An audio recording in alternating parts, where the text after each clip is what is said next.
आज भोजपुर आरा में एनडीए कार्यकर्ता सम्मेलन का आयोजन किया गया, जिसमें एनडीए घटक दल के पांचों दल के कार्यकर्ता आए थे और एक नए जोश के साथ कार्यकर्ताओं का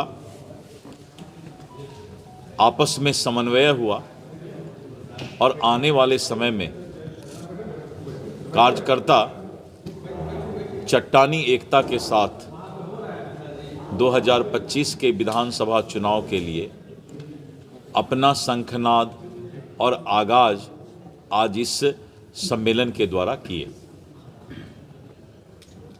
पांचों दलों के प्रदेश अध्यक्ष आए थे।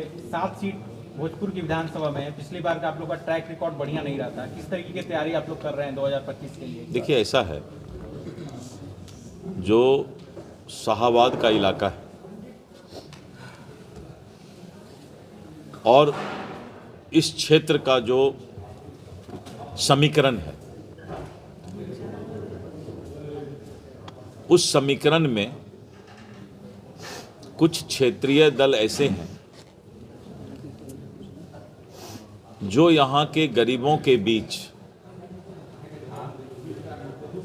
उसके भावनात्मक मुद्दों को उठाकर समाज से अलग थलग करने का प्रयास करते हैं और विशेषकर इस क्षेत्र में जो माले के द्वारा गांव के गरीब गुरबों को मुख्य धारा से अलग करके और उनके भावना के साथ खिलवाड़ करके उनको एक उन्मादी वातावरण और तरीके से राजनीति का एक नया परिभाषा गढ़ने का काम करते हैं। शाहाबाद की धरती और यहाँ के मतदाता अब इस बात को समझने लगे हैं और आपने देखा कि उसका रिजल्ट अभी उपचुनाव में आया है।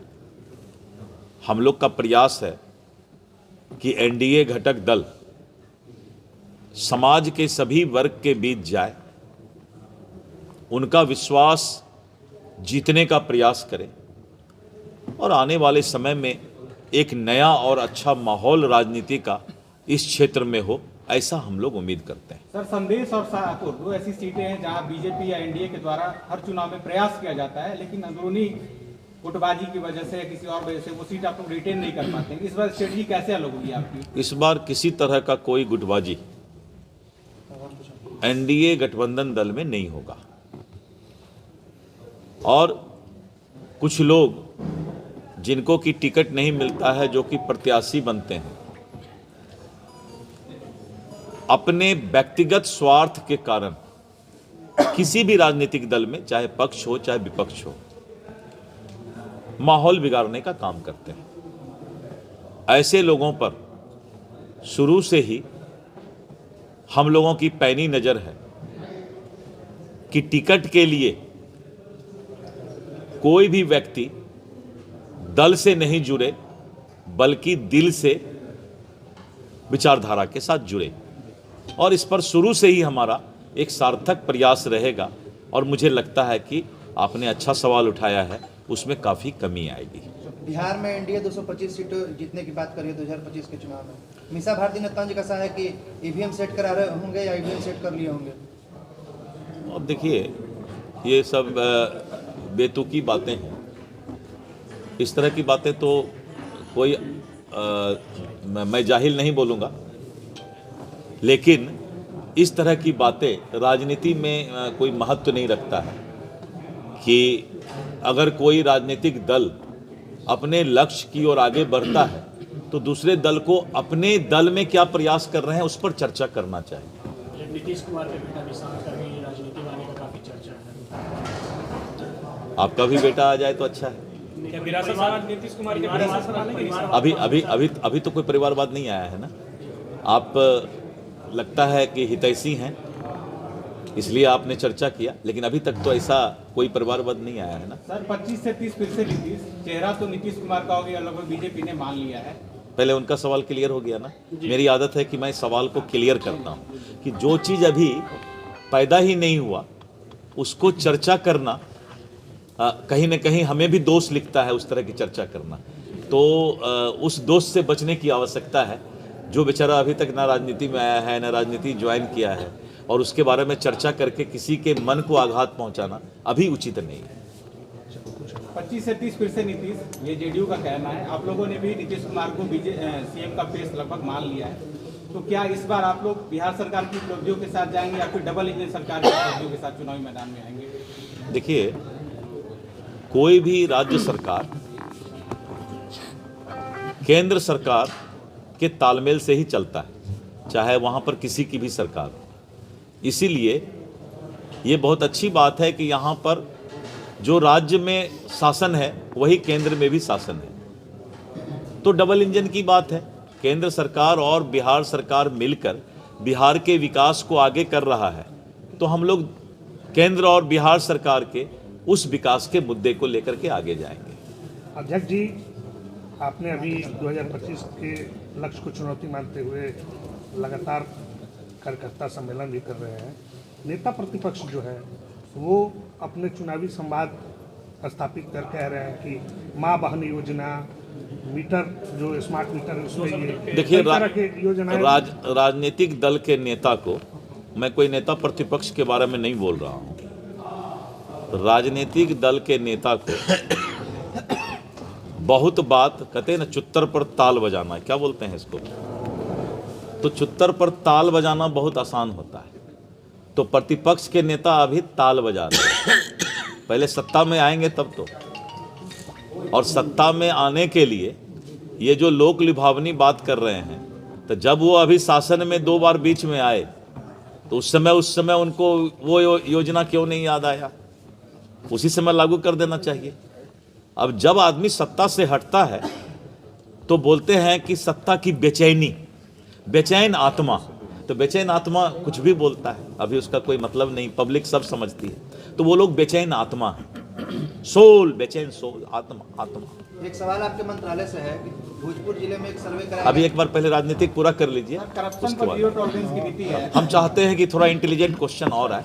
सर करप्शन को लेकर एक सवाल है। आप लोगों ने करप्शन पर जीरो टॉलरेंस की नीति अपनाने का दावा किया है। जिस तरीके से डीओ साहब के यहाँ से करोड़ों रुपया मिला है, क्या सिर्फ ट्रांसफर और पोस्टिंग मात्र से किसी को आप लोग इस चीज से रोक सकते हैं? अस्थायी निलंबन या फिर ऐसी कार्रवाई क्यों नहीं होती है? करप्शन करने वाला इसी समाज का आपका भाई बेटा, हमारा भाई बेटा है, कोई वो विदेश से नहीं आया है। हम ऐसा संस्कार दें अपने बाल बच्चों को,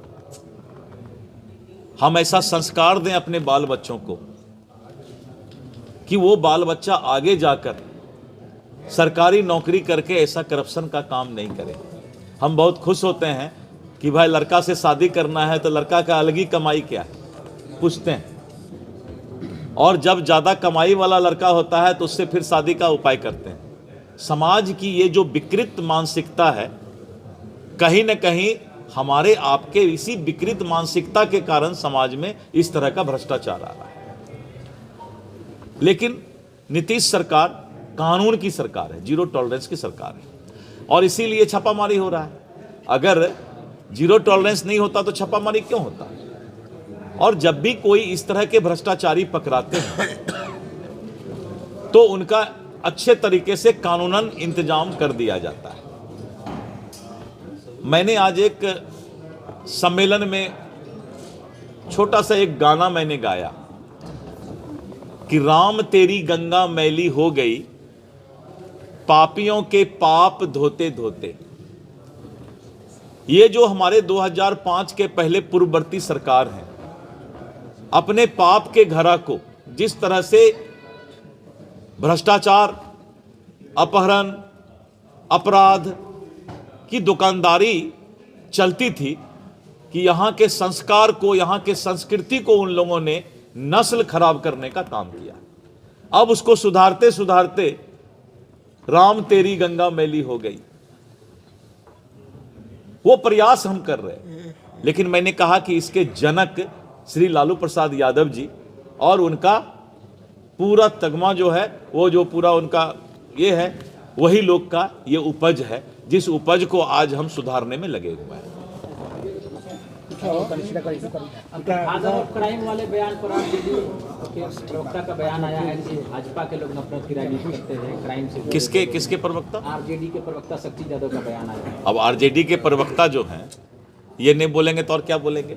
जब हमने कहा कि फादर ऑफ क्राइम, अपराध के जनक ये लोग हैं, प्रतिपक्ष के लोग, तो अब जो है इस पर थोड़ा तो मिर्ची लगेगा। जले पर अगर नमक छिड़क दीजिए तो दर्द तो होता है। तो शक्ति यादव जी को या उन लोगों को थोड़ा सा दर्द हुआ होगा, इसी के लिए वो छटपटाहट में इस तरह की चर्चा किए होंगे। सर, एक सवाल आपके डिपार्टमेंट को लेकर है, क्योंकि आप जिले में आए अच्छा, हैं। इधर का खत्म हो गया? हाँ, ये खत्म हो गया। वाह, धन्यवाद। कई सारे ऐसे सीओ हैं जिनके खिलाफ लगातार शिकायतें मिलती हैं, लिखित शिकायत हो, मौखिक शिकायत हो, कार्रवाई उस स्तर की नहीं होती है। आप आरा की ही बात कर लें, आरा सीओ के खिलाफ। देखिए, मैं बताता हूँ, इसका दो पहलू है। आपने देखा होगा कि आरा में ही श्वेता मिश्रा को रात्रि में जो है उनके यहाँ छापा पड़ा और विभाग ने एक्शन लिया। विभाग सोया हुआ नहीं है। 137 पदाधिकारी पर हमने जो है कार्रवाई किया है मात्र 6-7 महीने में। और अगर कोई विभाग के करप्शन की बात करता है तो उसके पीछे आपको जाना पड़ेगा। जमीन माफिया और दलाल अपने अपने स्वार्थ के लिए सरकारी पदाधिकारी के कार्यालय के परिभाषा तय करते हैं और सरकारी कार्यालय पर दबाव डाल के गलत काम कराना चाहते हैं। और वैसे लोग ही बाहर में अफवाह फैलाते हैं। जब उनका स्वार्थ पूरा हो जाता है तो पदाधिकारी बहुत अच्छे हो जाते हैं, लेकिन जब उनका स्वार्थ पूरा नहीं होता है तो पदाधिकारी के खिलाफ एक माहौल बनाना शुरू करते हैं। और वही लोग दलाल भी रखते हैं और लोगों को, आम जनता को उसी के चलते कष्ट होता है, दिक्कत होता है। लेकिन सरकार सचेत है और पहला बार आप देखे होंगे कि 6 महीना में, अगर आप 6 महीना का अखबार दैनिक भास्कर, हिंदुस्तान, दैनिक जागरण, प्रभात खबर आप डेली अगर उल्टाइएगा तो राजस्व एवं भूमि सुधार विभाग का एक एडवर्टीजमेंट डेली इतना बड़ा आता है लोगों को समझाने के लिए।